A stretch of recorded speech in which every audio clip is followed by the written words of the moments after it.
Tell me about Ryan Tanner. We at least killed one friend of ours for sure. Serial killer out here or what? Supposedly, yeah.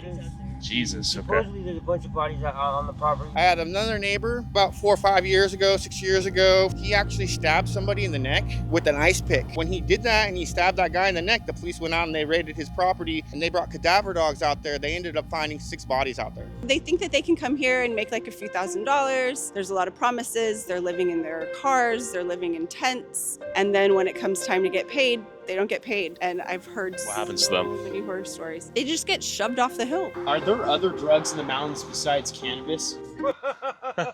It's people getting carried away because they get this money and then they start using drugs and then their brains stop working and so then they turn violent or whatever. Do you think the police do a good job at maintaining control of the situations out here, or are they kind of hands off? That's part of what the problem is. They're all rookies. They're all being trained up here. And so this is just a training ground for most people. There's a few officers that do a good job, but besides that, there's just too much area for them to cover. If you call the police, it's going to take them at least an hour to get to your house, depending on where you live. May I approach? I'm a friend. I come bearing gifts. I mean no trouble. He's gonna get us killed. You got a cute little dog there. Brian, my name is Tyler. Thanks for coming out here, brother. How many years you been out here?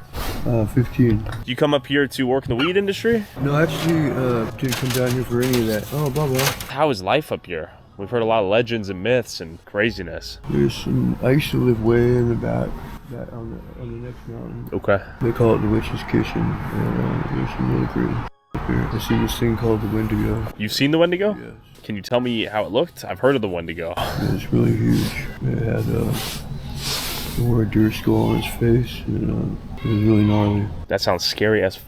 I noticed along the drive up here, there were a lot of Sasquatch, Bigfoot statues. Have you ever seen Bigfoot? I've never seen Bigfoot. Okay, one time I got chased up the hill down over there by Ravenscliff. I can't say I saw it, but it was just like an outline. You know what I mean? It was like a silhouette. Something moving, and the dogs were all barking, going crazy. It could have been a person or something. Sure.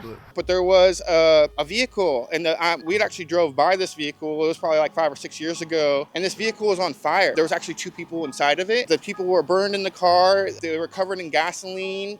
I'm pretty sure they caught the person that did it. So